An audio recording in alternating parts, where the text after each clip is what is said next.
श्री गुरु श्रीयुत पदकमलं श्रीगुरुन् वैष्णवांश्च श्रीरूपं साग्रजातं रघुनाथान्वितं तं सजीवं साद्वैतं सावधूतं परिजनसहितं श्रीकृष्णचैतन्यदेवं श्रीराधाकृष्णपादान् सहगं ललितान् विशाखान्वितांश्च यस्य प्रसाद भगवत प्रसाद यस्य प्रसादन्न गति कुतोऽपि ध्येयमिस्तवां यशस्रत्रिशन्नं वन्दे श्रीगुरुचरणारविन्दम् अनर्पितो शरीरचिरात् करुणाय अवतीर्ण खलु समर्पयितोन्नत उज्ज्वलरसं भक्तिश्रियम् हरिपुरट सुन्दर दुति कदम्ब सन्दीपित सदा हृदय स्कन्दरे स्फुरत शचीनन्दन अजनौ लम्बितो भुजौ कनकावदतो संकीर्तनैकपितरो कमलायतत्सु विशम्भरो द्विजवरो युगधर्मोऽकालो वन्दे जगत्प्रियकरो करुणावतारो नमो त्रिकलशक्ताय जगन्नाथसुताय च सभित्राय सपुत्राय सकलत्राय ते नमः मुखं करोति वाचालं पङ्गुलङ्घयते गिरिं यत्कृपातमहं वन्दे परमानन्दमाधवम् वराहपिराभिरमण्डितमतो तिलकं कुण्डलकान्तगण्डं कञ्जं शङ्खं मुकण्ठं स्मितशुभगोमुखं साधरे न्यस्तवेनं श्यामं शान्तं त्रिभङ्गं रविकरवसनं भूषितं वैजयन्तं वन्दे युगतिष्ठवित्तो ब्रह्म गोपालदेशम् कस्तूरी तिलकं ललाटे पटले वक्षस्थले मणिकस्तबं नासाग्रे वरमुक्तिकं करतले वेणुकङ्कणं सर्वाङ्गी हरिचन्दन सुललितं कण्ठे च मुक्तावली गोपस्त्री परिवेष्टित विजयति गोपालचूड़ामणि तप्त कांचन गौरंगी राधे वृंदावनेश्वरी विश्वभानु सुतं देहि तं ननामि नमो बिंदाय तुलसीते पाय पियाय केशवसते कृष्ण भक्ति पददेवी सत्यमूर्ति नमः जय रूप सनातन भट्ट रघुनाथ श्रीजीव गोपाल भट्ट दास रघुनाथ এই শৈব সারি করি চরণ বন্দন যাহা হইতে বিঘ্ননাশয় অভীষ্ট সকল ভক্তের প্রতি রহিল শত সহস্র প্রণাম এতে কোনো অপরাধ না হোক সবাই মিলে কর দয়া করো কোমর আস এই প্রার্থনা করে দিন জয় জয় নিতাই গৌর সীতানাথ প্রেমানন্দী হরি বল হরি বল হরি বল।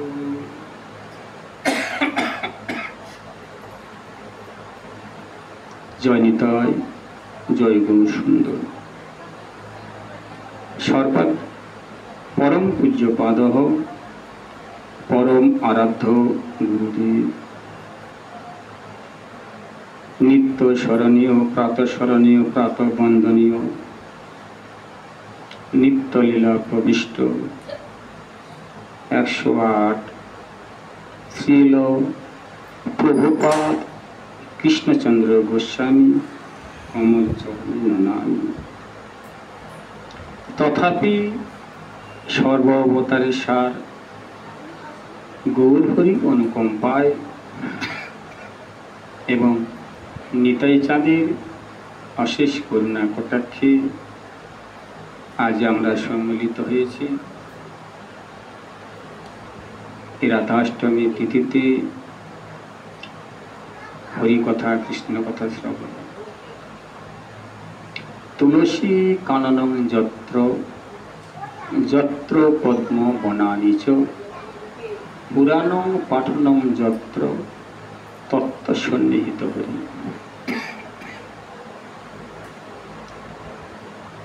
বলেছেন যে যেখানে যেখানে বৃন্দাজি থাকে, যেখানে যেখানে তুলসীর বন থাকে, সেইখানে ভগবান ছুটে আসে। যেখানে হরি কথা হয় সেখানে হরি স্বয়ং ছুটে আসে। যেখানে কৃষ্ণ কথা হয় সেখানে কৃষ্ণ ছুটে আসে। যে স্থানে রামায়ণ কথা হয় সেখানে রামচন্দ্র ছুটে আসে। কেন? বলেছেন সময়টা কত শুভ, স্থানটা কত পবিত্র। বলেছেন সময়টা কত শুভ, স্থানটা কত পবিত্র। কোন সময়টা শুভ? সারাদিন কি শুভ ছিল না? সারাদিনই তো শুভ ছিল। বলেছেন এই সময়টা শুভ, যে সময়ে সাধুগুরু বৈষ্ণবের আগমন হয়েছে। তো বলেছেন যে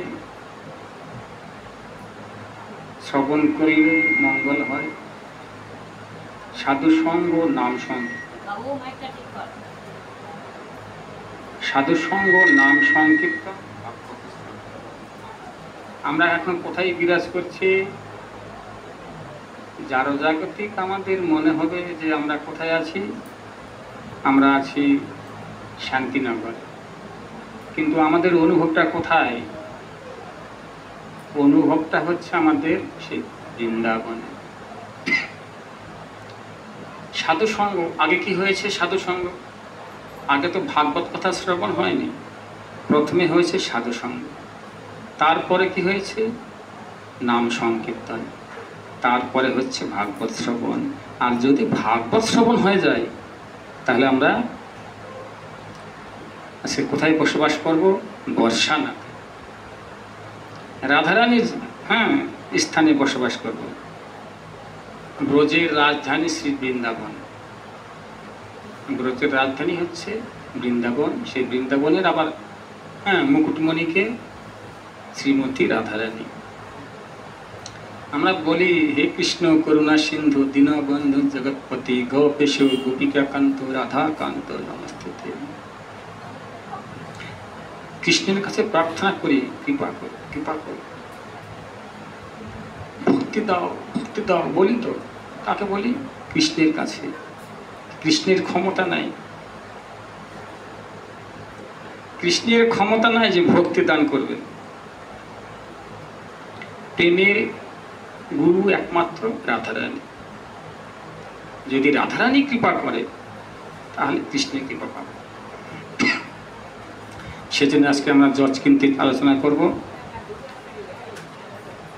আজকে আমাদের পরম সৌভাগ্য যে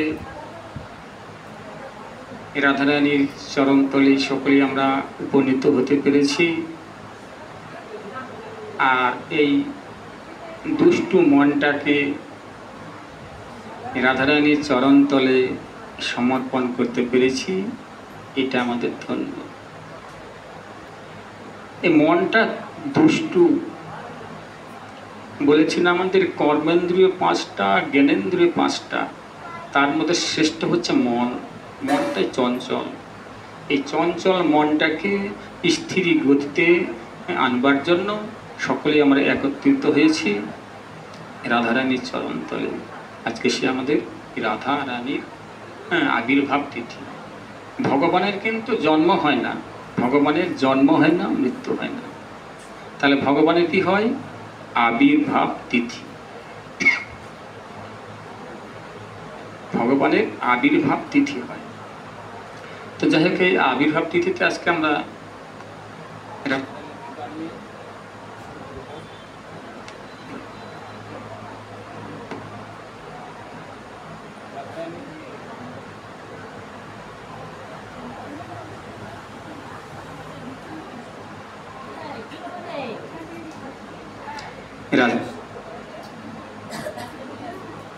কি হচ্ছে, কি করে, কি হচ্ছে ওখানে?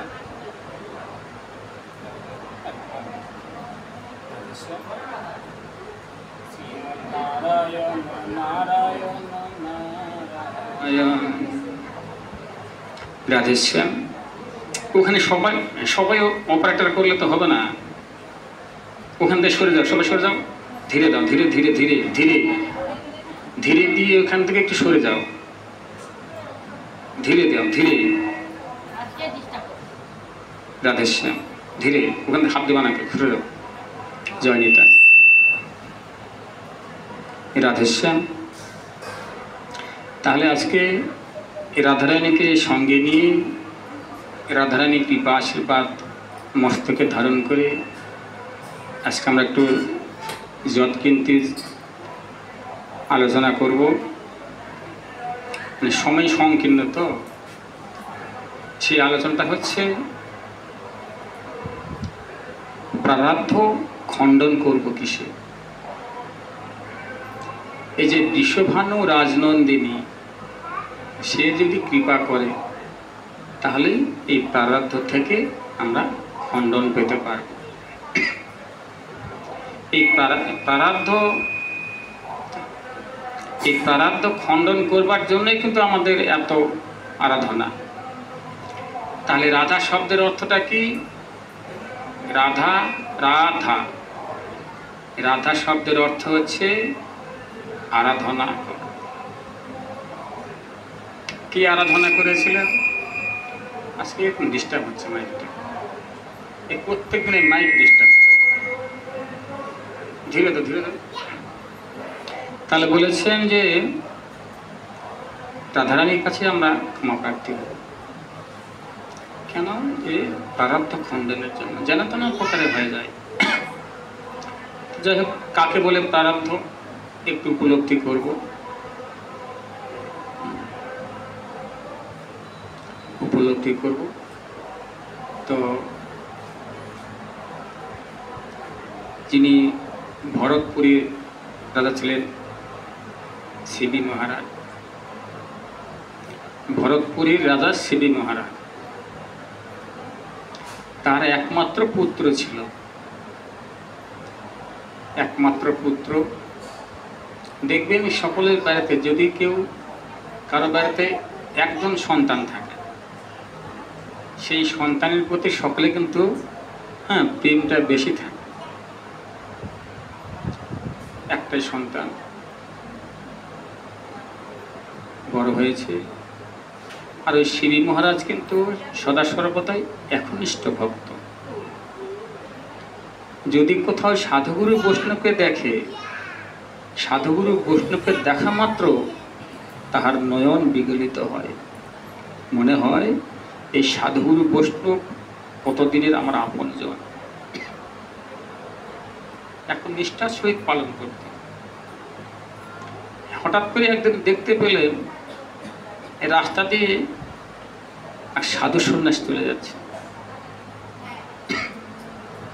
ওই সাধুকে গিয়ে বলছেন, সাধু বাবা, তুমি সব গ্রামে গ্রামে ভিক্ষা করে বেড়াও, আজ থেকে তোমাকে আর কোনো ভিক্ষাবৃত্তি করতে হবে না, আজ থেকে তোমাকে আর কোনোদিন ভিক্ষাবৃত্তি করতে হবে না। রাধে রাধে। অন্য মনস্ক হলে কিন্তু কথা হবে না। যদি অন্য মনস্ক হতো তাহলে এখানে ভাব বিশ্রাম দেয়। কেননা সকলের কাছে ক্ষমা প্রার্থী চেয়েছিলাম যে কয়েক মিনিট সময়। কেন কেন বলি বলো দেখি? এই কথা কিন্তু বারে বলি। চাঁদের কি নিজস্ব আলো আছে? কি মা আছে কি? চাঁদের নিজস্ব আলো নেই, কিন্তু সূর্যের আলোয় আলোকিত হয়। যে পাঠ করে তার কিন্তু নিজস্ব কোনো ক্ষমতা নেই। যদি কোনো পাঠক মনে করবে এটা পাঠ করবো, হবে না। শ্রোতা যেরকম কৃপা করবেন, শ্রোতা হচ্ছে সূর্য। শ্রোতার আকর্ষণে, শ্রোতার তেজে পাঠক কিন্তু হরি কথা বলতে পারবে। পাঠকের কোনো ক্ষমতা নেই। সূর্যের আলোতেই কিন্তু চন্দ্র আলোকিত হয়। এই জন্য ক্ষমা প্রার্থী। আর যখন আপনারা এলোমেলো হয়ে যাবেন না, মনটা এলোমেলো হয়ে যাবে, তখন কিন্তু পাঠটা আসে না। এটা হচ্ছে যাত্রা গান নয় তো ধিষ্টাস শুরু করে দিলাম সবাই আনন্দ, তা তো নয়। এটা হচ্ছে ভাবামৃত রস আস্বাদন। রসটা বের করে নিতে হবে। আখ দেখেছেন? আখ কে কে দেখেছেন? আখের মধ্যে কি আছে? রস। আগে কি বোঝা যায়? আগে কি মনে হচ্ছে লাঠি একটা, দণ্ড, কিন্তু রসটা তো বের করতে হবে, সেই কৌশল তো জানতে হবে। তো যাই হোক, সকলের কাছে ক্ষমা প্রার্থী। কয়েক মিনিট মা, প্রারব্ধ জিনিসটাকে বোঝো। তো শিবী মহারাজের একমাত্র পুত্র ছিল। তো শিবী মহারাজ বলছেন, আমার রাজ্যের মধ্যে ভিখারি হয়ে ঘুরবে সাধু সন্ন্যাসীরা? সাধুরা কোথাও কি স্থায়ীভাবে থাকে? থাকে না তো। সাধুর কাজই হচ্ছে পাখির মতো, এখানে এক দানা খাবে, ওখানে যাবে, ওখানে এক দানা খাবে, ওখানে দানা খাবে। সাধুকে বলছেন, বাবা আজ থেকে তোমাকে ভিক্ষাবৃত্তি করতে হবে না, আমার রাজ দরবারে থাকবে। সঙ্গে সঙ্গে সাধু বলছেন, রাম রাম রাম রাম, আমি তো ভিখারি, আমি তো ভিখারি সাধু, আমাকে আবার রাজ পরিবারে কেমন করে থাকতে দেবে না? আমি তো থাকতে পারবো না, রাজপ্রসাদে আমি থাকতে পারবো না। কেন? শুয়োর দেখেছেন? শুকর যেটা বলে, শুকর, যদি শুকরকে ভালো ভালো লুচি পায়েস খাওয়ানো হয় আর খাটের মধ্যে শুয়ে দেওয়া হয়, ঘুমাতে পারবে? কি মানে ঘুমাতে পারবে? ওই শুকর কিন্তু ঘুমাতে পারবে না। ছটফট করতে করতে সে প্রাণ ত্যাগ করবে আতঙ্কে। খাটের মধ্যে শুয়ে দিলে শুকর কিন্তু ঘুমাতে পারবে না। যদি আপনাকে শোয়ানো হয় ওই জঙ্গলের মধ্যে, নর্দমার মধ্যে, কাদার মধ্যে, ঘুমাতে পারবেন? মশার কামড় খেয়ে ছটফট করতে করতে প্রাণ ত্যাগ করবে। প্রারব্ধ যার যতটা, কে খণ্ডন করতে। তখন বলছেন, ঠিক আছে সাধু বাবা, একটা কাজ করো তাহলে। এগুলা কি করো বলেন, চুপ করে থাকবা। কি হচ্ছে এটা? তখন বলছেন, ঠিক আছে একটা কাজ করো, তুমি যেহেতু আমার রাজ দরবারে থাকবে না, বাইরে একটা কক্ষ বানিয়ে দিচ্ছি, বারান্দা নামিয়ে দিচ্ছি, তাতে রাজি তো। তখন সাধু একটু ঠিক আছে। সাধুর কাজ হচ্ছে কি, ভালো না খাইবে, ভালো না পরিবে, ভালো পোশাক পরবো, ভালো দিয়ে চলবো। মহাপ্রভু আগে লিখেছেন, ভালো না খাইবে, ভালো না করিবে, গ্রাম্য কথা না কহিবে। বারান্দা বানিয়ে দিয়েছেন, সেইখানে আছে। সাধুর আবার নির্দেশ একটাই, যে হে রাজন, আমি তো কুয়োর জলে রান্না করব, কুয়োর জল ছাড়া তো রান্না করব না। এখন না হয় টিউবওয়েল হয়েছে, ট্যাপ হয়েছে, এখন হচ্ছে বৈজ্ঞানিক পদ্ধতিতে অনেক উন্নত। ও তখন ঠিক আছে, তখন রাজামশাই কী করলেন, একটা কুয়ো বানিয়ে দিলেন একটু দূরে কুয়োটা। আর কুয়োর জল কিন্তু স্বচ্ছ, পরিষ্কার। যাহারা যাহারা কুয়োতে ব্যবহার করেছেন তারা জানেন। আমাদের বাড়িতে কুয়ো ছিল, বালতিতে দড়ি লাগানো। তো সাধু বাবা কুয়ো থেকে জল তুলে নিয়ে এসে রান্নাবাড়ি করতো। রান্নাবাড়ি করছেন, সাধু সেবা করছেন, ভালোই চলছেন। কিছুদিন বাদে ওই রাজপুত্রের কিন্তু ছেলের বিবাহ। আপনার যদি ছেলে বিবাহ হয় আনন্দ হবে না? বিশাল আনন্দ, আনন্দ সহিত চলেছেন, বিবাহ হয়েছে। রাজপুত্রের যে বিবাহ হবে, কার সঙ্গে বিবাহ হবে? ভিখারি মেয়ের সঙ্গে বিবাহ হবে? রাজপুত্রের বিবাহ হবে রাজকন্যার সঙ্গে। রাজকন্যার সঙ্গে যথারীতি বিবাহ হয়েছে, বিবাহ করে নিয়ে এসেছেন বাড়িতে, ভক্তদের সেবাও দিয়েছে। বউ ভাত বলে না, সেবাও হয়েছে। তো রাত্রিতে ঘুমানোর সময় নববধূ তো দেখবেন যে যদি কেউ নতুন বউ এসে যায় অনেক চিন্তা থাকে, হঠাৎ করে এসে ওই বাড়িতে ঠিক মতন পরিচালনা করা কিন্তু সঠিক নয়, মিলিয়ে নিতে হবে। তো চিন্তা করছেন। রাজপুত্র কিন্তু ঘুমে গেছে, রাজপুত্র ঘুমে গেছে, রাজপুত্র ঘুমে গেছে, কিন্তু বধূ তো ঘুমায়নি। সে বধূ অনেক রকম চিন্তা করছেন, চিন্তা করতে করতে ঘুরছেন, ঘুরতে ঘুরতে বিছানার তলায় বালিশের নিচে দেখতে পেলেন চকচক কে যেন করছে, একটা চকচক জ্যোতি ছোটা হয়ে যাচ্ছে। তখন কিন্তু একটু গিয়ে দেখেন তো কি এটা, চকচক করলে না আকর্ষণ হয়? তো চকচক করেছে না আকর্ষণ হয়েছে? হাত দিয়ে যখন সরিয়ে দেখছেন একটা বিরাট বড় তলোয়ার, তরবারি, একটা ধারালো তরবারি হাতে নিয়েছেন। তরবারিটা নিয়ে চিন্তা করছেন এটা কি করবে, এত বড় তরবারি কেন? চিন্তা করতে করতে আতঙ্কে, ভয়ে, কিন্তু ভয়ে আতঙ্কে হাত থেকে পড়ে গেছে, তরবারিটা হাত থেকে পড়ে গেছে। পরে কোথায় পড়লো? যেখানে রাজপুত্র শুয়েছিল, রাজপুত্র শুয়েছিল, শুয়ে আছে, গলাতে পড়ে গেছে। আর যখনই তরবারি পড়ে গেছেন, পড়ে গিয়ে গলাতে বিদ্ধ হয়েছে, রক্তপাত। সঙ্গে সঙ্গে ছটপট করতে করতে করতে করতে রাজপুত্র প্রাণ ত্যাগ করলেন। যখনই প্রাণ ত্যাগ করলেন, এইবার কিন্তু ওই রাজকন্যা কিন্তু হতবুদ্ধি হয়ে গেলেন, এ কি সর্বনাশ হয়ে গেল, আমি তো এখনো স্বামীর স্নেহ, ভালোবাসা, আদর্শ কিছুই পেলাম না, আর নিজের হাতে আমি স্বামীকে হত্যা করলাম, আমি স্বামীকে নিজের হাতে হত্যা করলাম। এইবার চিৎকার করতে শুরু করে দিল, বাঁচাও বাঁচাও বাঁচাও, আমার স্বামীকে খুন করে চলে যাচ্ছে। পুত্রবধূ চিৎকার করছেন, বাঁচাও বাঁচাও, আমার স্বামীকে দেখো খুন করে পালিয়ে যাচ্ছে। ভোরবেলা তো সবাই তো ঘুমিয়ে আছে। যখন চিৎকার করছেন লোকজন ছুটে এসেছেন, এসে বলছেন দেখো আমার স্বামীকে খুন করে চলে যাচ্ছে, আমার স্বামীকে এক্ষুনি খুন করলো, খুন করে পালিয়ে যাচ্ছে। কাকে দেখিয়ে দিল? ওই জল আনতে গিয়েছিল, যে সাধু বাবা জল আনতে গিয়েছিল, দেখিয়ে দিচ্ছে। সকলে দৌড়ে এসে সাধু বাবাকে ধরে ফেলল, সাধু বাবাকে ধরে ফেলল, ধরে তো লোকে লোকারণ্য। এবার শাস্তির বিধান করলেন।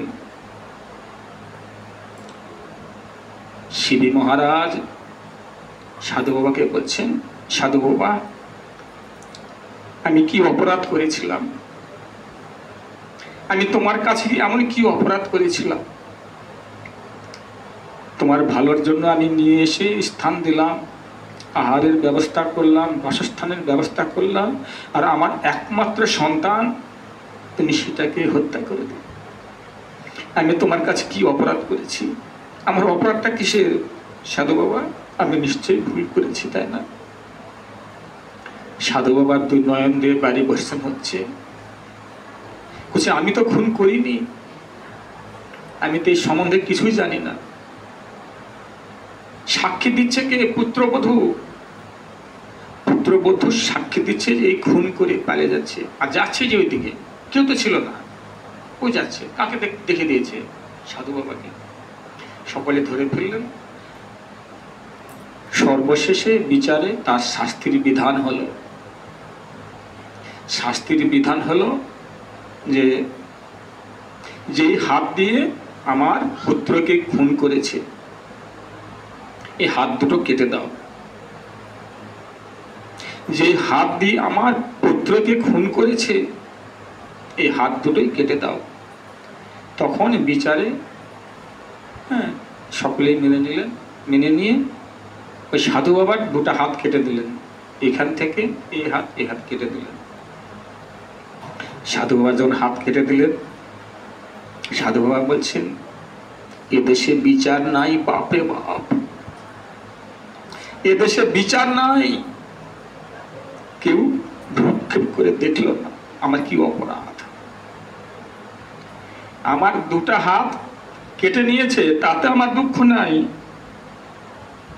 আমার যে দুটো হাতই কেটে নিয়েছে, বিকলাঙ্গ করে দিয়েছে, তাতে আমার দুঃখ নাই। আমার দুঃখ একটাই, আমি কি অপরাধ করেছি। গৌর হরির কাছে বলছেন, আমি কি অপরাধ করেছি, কি অপরাধের ফলে আমার দুটো হাত কেটে দিল? নিশ্চয়ই কিছু অপরাধ করেছি। যখন দুটো হাত কেটে নিয়েছেন, সাধুকে ছেড়ে দিয়েছেন, তো সাধুর মনে এক আকাঙ্ক্ষা সদা সর্বদাই, হে গৌরহরি, তুমি আমাকে বলে দাও, তুমি আমাকে বলে দাও আমার কি প্রারব্ধ, এই যে আমার যে অপরাধ, কি অপরাধ করেছি। কেউ বলতে পারেন না। অন্বেষণ করতে করতে করতে করতে তিনি কি করেছেন, এবার এক জহরির কাছে গিয়েছেন, যিনি হাত দেখিয়ে বলতে পারেন, মনের একটু আশা আকাঙ্ক্ষা মেটাবেন। কিন্তু সাধু বাবা বলছেন, আমি জ্ঞান তো জ্ঞান থাকতে অবধি আমি তো কোনো অপরাধ করিনি, জ্ঞান থাকতে অপরাধ করিনি, আমার দুটো হাত কেটে নিল। তখন তিনি কি করলেন, এবার এক জহরির কাছে গিয়েছেন। যখন জহরির কাছে গিয়েছেন, বলছেন, একটু কৃপা করে বলুন তো আমার কি অপরাধ আমি কি করেছিলাম যে আমার দুটো হাত কেটে নিল। এই যে প্রারব্ধ এমনি আসে না, কখন যে প্রারব্ধ এসে যাবে কেউ বলতে পারবে না। তো বলছেন, দুটো যে হাত কেটে নিল কারণটা আমি জানতে চাই। তখন জহরি বললেন, সাধু বাবা, আমি যাহা বলিব তুমি সত্যি বলিবে তো? হ্যাঁ, বলছেন, হ্যাঁ সত্যি বলব। তো বলছেন যে, সাধু বাবা, একদিন তুমি কিন্তু জপে ছিলে, ধ্যান যোগে ছিলে, একদিন তুমি ধ্যান যোগে ছিলে। সেই সময় একটা বৃষকে ধাওয়া করছিল দুই কসাই একটা বৃষকে ধাওয়া করছিল। সাধু বাবার মনে পড়েছে, সাধু বাবার মনে পড়েছে, যখনই মনে করে দিলেন যে যখন তুমি ধ্যানে ছিলে তখন একটা বৃষকে ধাওয়া করেছিল দুই কসাই, তোমার কি মনে পড়ছে? দুই কসাই কিন্তু তোমাকে জিজ্ঞাসা করেছিল, সাধু বাবা এদিকে যে একটা ষাঁড় দৌড়ে গেল, কোথায় গেল, দেখতে পেয়েছে? তুমি উত্তর দাওনি, তুমি উত্তর দাও না, ঠিক ভালো কাজ করেছো, একটা অপরাধ করেছো, তুমি মাথা দিয়ে দেখিয়ে দিয়েছো। ধ্যানে ছিল, কথা বলেননি, কিন্তু ইঙ্গিত দিয়েছে, যে শুধু বলেছেন, কি বলেছেন দেখেছেন, একটা বিশ্ব কোথায় গেল, শুধু বলেছে এর যখন বলেছেন তার মানে ডান দিয়ে গিয়েছে, ইঙ্গিত দিলেন, কিছু প্রারব্ধ হয়ে গেল, অপরাধ। ওই কসাই তখন দৌড়ে গিয়ে ওই বৃষকে ধরে ফেলেছিল, বৃষকে ধরে সে তরবারে দিয়ে হত্যা করেছিল। তখন সাধু বাবা বলছেন, জহরিকে বলছেন ঠিক করেছেন, এটা আমার অপরাধ, আমি বুঝতে পারিনি, সেজন্য অপরাধ কিভাবে এসে যায় কেউ বলতে পারবে না। সবসময় সতর্ক থাকবেন, অপরাধ যেন না হয়। যতই মনে করি হবে না, কিন্তু হয়ে যায়, এভাবে কিন্তু প্রারব্ধ এসে যায়। সেই প্রারব্ধ কিভাবে খণ্ডন হবে? সেই প্রারব্ধ খণ্ডন করতে গেলে কার প্রার্থনা করব? একমাত্র ভগবানের কাছে। হে গোবিন্দ, কৃপা করে প্রারব্ধকে মুক্তি দাও। তখন ওই সাধু বাবা প্রার্থনা করলেন গোবিন্দকে। গোবিন্দর আবার ইচ্ছা, কার কাছে আবার আদেশ করলেন? একমাত্র রাধারানীকে, যে আমি তো পারছি না, একমাত্র আমার প্রেমের গুরু হচ্ছে রাধারানী, সে যদি কৃপা করে তাহলে তোমার প্রারব্ধ মোচন হবে। তখন রাধারানীর চরণতলে লুটিয়ে পড়লেন, রাধারানী তাহার কৃপা করলেন। যখনই কৃপা করলেন, পুনরায় কিন্তু ওই যে বিকলাঙ্গ ছিল, পুনরায় তিনি আবার আবার জন্মগ্রহণ করলেন সেই পরিপূর্ণ বৈষ্ণব রূপে। এক জন্মে হয় না, ভ্রমিতি কোনো ভাগ্যবান জীব গুরু কৃষ্ণ প্রসাদে পাই ভক্তি লতার, একদিনে হয় না। সকলেই কৃপা করবেন, প্রারব্ধের দিকে নজর রাখবেন। প্রারব্ধ খণ্ডন করতে গেলে রাধারানীর চরণ তুলে নিজেকে শক্ত করে ধরতে হবে, রাধারানী কৃপা প্রার্থী হতে হবে, আর বৈষ্ণবের কাছে যেন কোনো অপরাধ না হয়, এদিকে নজর রাখবেন। এই বলে সকলের কৃপা আশীর্বাদ এবং চরণধরি মস্তকে রেখে ভাগবত কথা এখানে বিশ্রাম দিচ্ছি। জয় জয় নিতাই গৌর সীতানাথ প্রেমানন্দে।